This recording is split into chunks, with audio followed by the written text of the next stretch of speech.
Hi guys, you're welcome to another episode on tips from the average Ghanaian. And today we are looking at travel, everything you need to know. Stay tuned. Now, before we get into it, if you're new here, kindly hit the subscribe button and give this video a thumbs up. If you're already subscribed, you're welcome back, and I hope you enjoy this episode. Our guest today is a travel consultant and a tour guide with Cool Trips Limited. He also manages Friday's Bar and Restaurant in Sacramento, and that is where this video was filmed. If you're looking for where to have fun on a cool Friday night or any other day in the week, Friday's Bar and Restaurant is the place to be. They have amazing food, wonderful music. Let's get into it. Enjoy. Hi, my name is Nii Ayi Solomon. I'm a travel consultant, a professional tour guide and a tour planner. I'm happy to be on the vlog today, and I'm going to talk about issues bordering on the travel and tourism industry. So, I think the first question I have here is, what is the travel culture in Ghana like? Well, the travel culture in Ghana is not, well, domestically, a lot of people don't like to travel because travel involves two things: time and money. Most of the time, people have time, but they don't have money. If you have money and you don't have time, you can't travel. If you have time and you don't have money, you can't travel. Both had to go together. And the issue with discretionary income has become is a major problem. So normally, as a professional tour planner, when you put together a package for somewhere and to spend 2 days in Akosombo over the weekend and pay 1,500 Ghana cedis, they think it's expensive. So the travel culture in Ghana, I think now is catching up. A lot of people are doing various camps and other stuff, trying to discover Ghana, trying to go around the country, and there are different travel clubs that are coming up now. So yeah, it's getting better. What are some of the interesting places in Ghana? Oh, trust me, there are amazing places in Ghana. Listen, if you're in Accra, for example, you don't want to travel that far, but you want to see a waterfall. You don't even have to travel all the way to the water region to see the waterfalls, which is the highest waterfall in Ghana. You can just go to Edukrom, descend down Edukrom. There's a village called Asinima. You can see the Asinima waterfall, which is not just far from Accra. It take you about 45 minutes drive and you're there. So there are interesting places in Ghana, sorry, including waterfalls, national parks, mountains. We have beautiful vegetation. We have eco villages and eco areas in Ghana, like the Kakum National Park, Ankasa National Park. We have water bodies in Ghana. We have eco villages like the Inzulezu. So, and then dotted along the coast of Ghana from Keta in the east to Axim in the west, we have different forts and castles dotted along the coast, over 40 of them. So if you want to see forts and castles, Ghana is the best place to be. And so we actually do have a lot. Plus, we don't boast of safari, but you can see some animals. If you go to some of our game reserves like Shah Hills, you see a lot of the different species of baboons they have there. They have different species of antelopes. They have some zebras there as well. If you go to Kakum National Park, you'll be able to see some elephants and all of that. But I say that our destination is a historical and heritage destination and cultural destination as well. So if you're not Ghanaian, it's a good time to come to Ghana where we have some festivals like the Apisidae Festival, the Ghana War Festival, the Festival of Fashion, or any other festival. The next question is, how much should people budget for travel if they want to travel domestically? Whew. Okay, so let me tell you this. If you have your own car, the tour is cheap for you. The reason why I advise that you drive your own car is because You're able to stop anywhere you want to stop. You can see things and routes to your destination. Otherwise, if you're traveling on a very, very, very, very small budget, I'll say to you that you can do it trotro. And yeah, like the backpackers. You can pack your things in your bag, and because the budget is so small, they can sleep in small guest houses without even having a big hotel. So I dare to say that with about 2,000 Cs, with that in mind, doing trotro and all of that, you can be able to maybe do 3 or 4 destinations, travel from Accra to Akosombo to the Volta region, and you can manage really with 2,000 Cs. You can be able to move around. But if you want to, if you have your own car, or say, make it easy, because all you have to do is fill out the car and book some accommodation, and then you're en route, you'll be able to see all the things that you can see. And with something like that, of course, fuel is becoming very expensive. So I say that really on top of my head, it would be very difficult to tell you how much you estimate. But if I would have to do an itinerary for you, depending on the package you are choosing, I'll be able to tell you how much it is that you have to use to travel. Does travel reflect social status? For someone to belong to in Ghana? To some extent. You know, there is this conception that it is only the rich people that travel. You know, I think that conception has to, people's mind has to be disabused. Even the Brunei and all those people who come to Ghana, trust me, some of them may have saved for 3 months, 4 months, 1 year, 2 years, 3 years before they embark on a trip to a destination. So, does it reflect status? I think that everyone would have to travel. Everyone at all would have to go do a travel of a sort. You know, and there are all kinds of forms of tourism, even funeral tourism. If you travel from here to Afiedi for some funeral in your hometown, it is tourism. Does it reflect status? I don't think so. So yes, because you see that people save a lot of money to travel, because travel involves money, that is why they have thinking that there's some level of, well, I think there's a little bit of status also attached to it, because someone has to take a trip to Dubai, they may be thinking, yeah, for status level and also, yes, a little bit of status in there, but I think it all comes with planning. Once you're able to plan, you're able to embark on it. What are some of the most visited destinations in Ghana? Because Ghana is a destination that is a historical, cultural, and heritage destination, I dare to say, I don't have the statistics, but I think that people visit a lot of the forts and castles in Ghana. Lots of the forts and castles and the national parks. These 2 things, the forts and castles, the national parks, on top of my head, I can see that people really, really visit when they come to Ghana.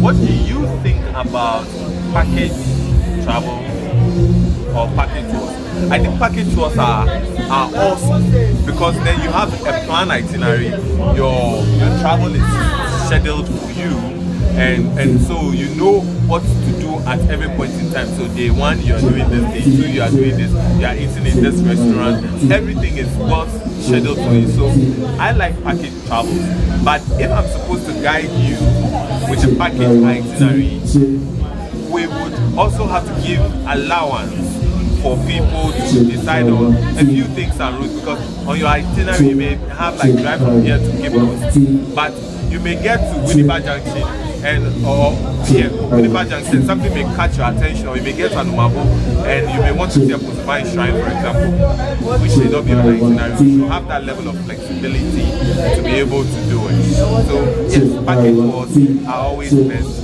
And people really love to travel in the environmental bubble, so I'll say, yeah, travel, package travel, they're nice. Would you recommend international travel to or travel within your own country for beginners?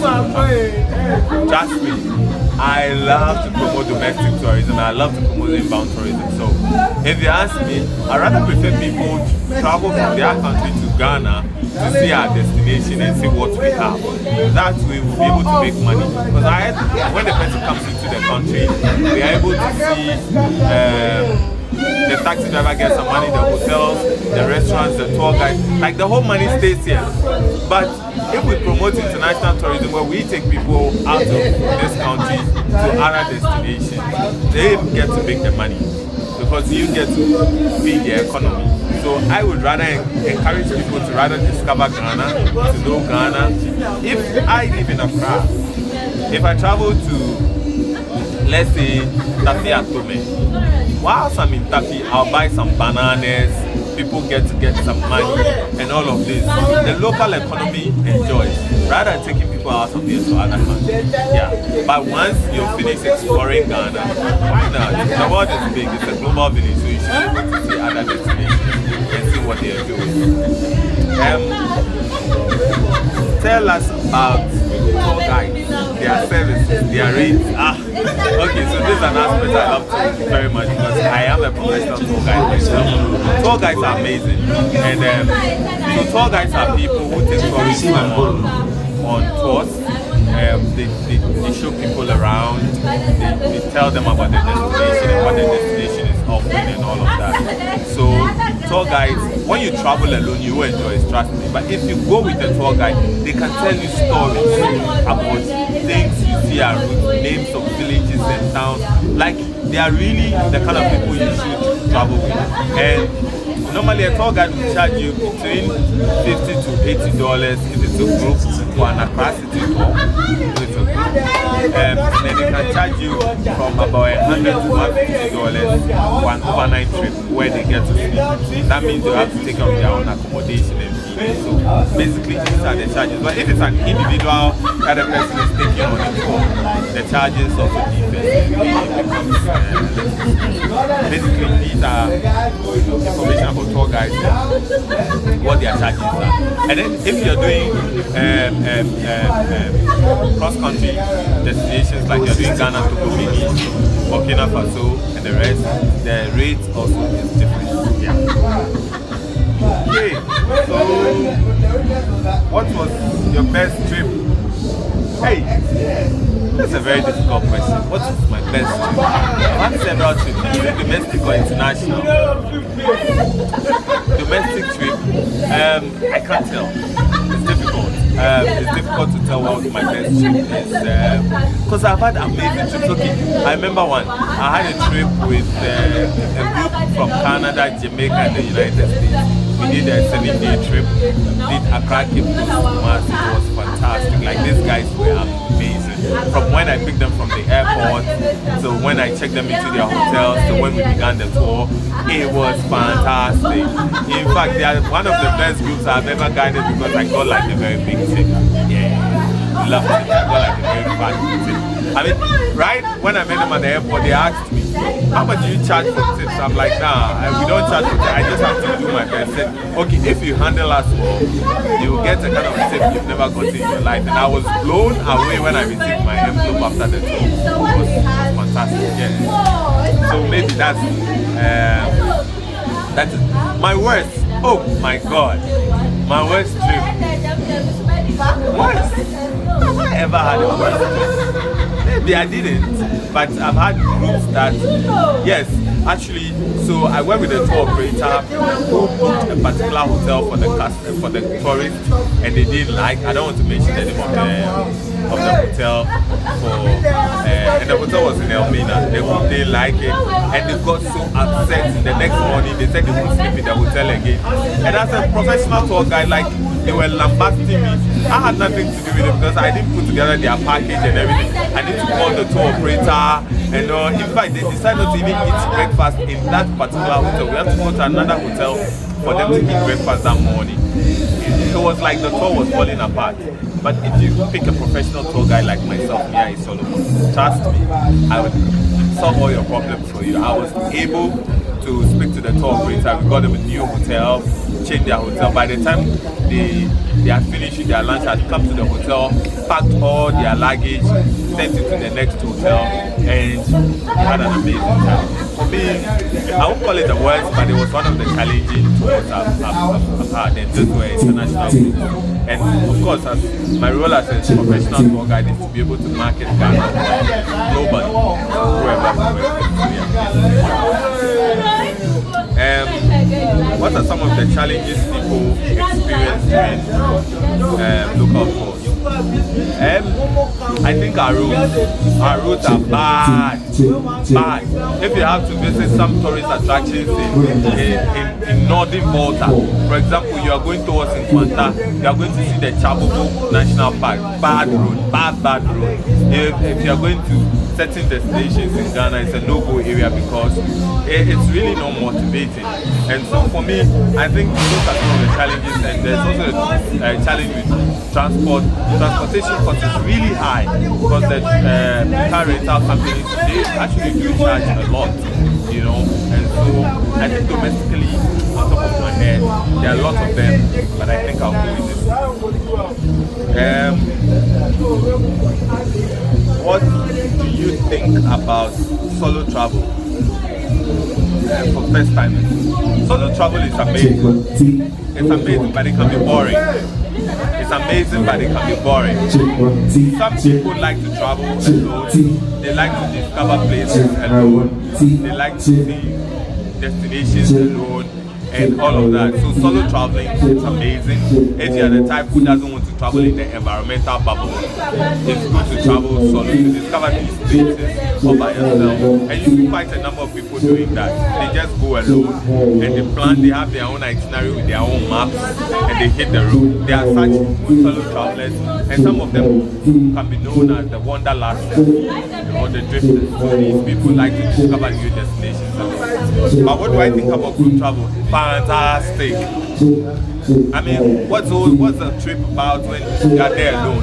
Sometimes when you travel with a group, you can take pictures together, you can share jokes on the bus, you can discuss stuff. So some of all these is fantastic. So yeah, so I like group travel. I haven't done a solo travel before. Yeah, all my life I've never done a solo travel. I always prefer to travel in groups. Missed your wish? Yes. I almost died with a team of friends on a familiarization trip to Aflac waterfall, Leklevi Agbesia. And while we were on the trip, we decided to take the lead. We were going to see the waterfall, and we lost our way. We kept climbing this mountain, and see, my jeans was drenched with sweat, and it was such a very difficult experience. From nowhere, this boy showed up and said we were on the wrong path. We had to walk back, and so it was a very terrible experience for me. And one thing I learned from that is when you are traveling in the group, don't break the group. Stay within the group. Don't think you know your way. You may get lost. You can get lost in a forest, and this was a mountainous forest. So you can get lost in the forest. So you need to stay within the group, stay by the law, follow your tour guide, and you get to the destination. What do you think about, okay, so how long should you stay in a location? Considering boredom. Oh, how long? I can't tell. There are certain locations, they are so exciting that when you take tourists there, you have to drag them out of the place. But if you are with a planned itinerary, I think that because you have an itinerary to go to a destination in a day, you should watch your time. Especially if it's a return trip, you should watch your time so you don't spend the whole time and travel in the night. So maybe there are certain locations you go and the tour is 30 minutes, 45 minutes. After that, take your pictures and move on.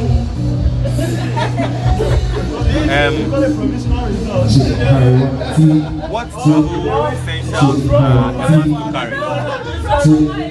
If the sun is up, you need a bottle of water to cool you down. You need a towel, you need sunglasses.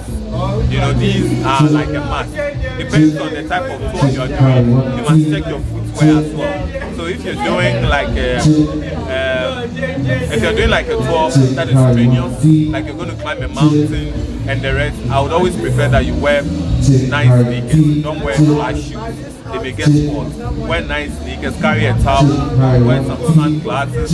If possible, if the sun is really up, like you are doing an Accra City tour and the temperature is like 30 degrees, it would be nice to wear a cap or a hat to protect you from the sun. And make sure you have a small backpack or a small handbag that you can keep your monies and all your little things in it. So yeah, so these are some of the things you must carry depending on the kind of tour you're doing. road trip, solo or group. If you want to do a road trip, I think you should do it in a group. It will be fun. Else you'll be tired. What's the best kind of holiday for different couples?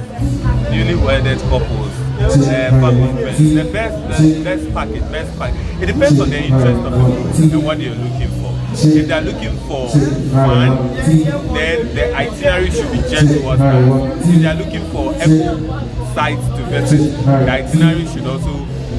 So it will be difficult to say, but it depends on the group and what their interest is. And even it depends on the individuals. If it's older people, you don't want to give them strenuous activities. You want the activities to be more relaxed. If it's young people, you may be looking for adventure, something they can sweat and move around, and also you should be able to do that as well. Yeah. What 3 things can you give people who want to travel solo group? First of all, learn how to save because travel is expensive. So, first of all, my first tip to you, anyone watching me, whether you're a honeymooner, a solo traveler, you want to travel in a group and all of that, I would encourage you to learn to save. You need to save money because traveling is expensive, so save money. And then also contact a travel expert, somebody who can put together a small itinerary for you to be able to move around. It helps a lot. And finally, travel with a professional tour guide.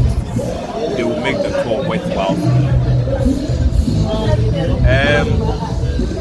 Should people pack food when they are traveling locally? Yes. Yes, if you don't want to spend a lot of money, you can have some sandwiches and some drinks and some water in your bag. It saves you a lot of money, so you don't have to spend so much money, especially if you're traveling on a tight budget. And if you're doing a road trip that is really long, I prefer you have things you can nibble on as you go, because you may not be able to stop sometimes for lunch or anything, like some plantains, some granuts, some biscuits, and all of that. It comes in handy to help. A lot of bananas here and there. So I would encourage you to carry a lot of water as well. Should they be adventurous when they travel? Yes. That's the whole point. You want to discover new places, so you must have a bit of adventure inside you as well, and you should be able to enjoy it. So basically, this is it, and I'm sure that you've learned something today. I've been able to walk you through a little bit of questions that is put together by Makafui, and this is a blog, and I'm glad to be featured on the blog today. Whenever you want to travel Ghana, don't forget that I am your professional tour guide, and I am the best person to travel Ghana with. My name is Nii Ayi Solomon, and I am with Cool Trips and Tours. You can check us out on Facebook, Instagram. It's Cool Trips and Tours. And so, they're the coolest guys to travel with, and I'm the coolest tour guide to travel with. My name is Nii Ayi Solomon.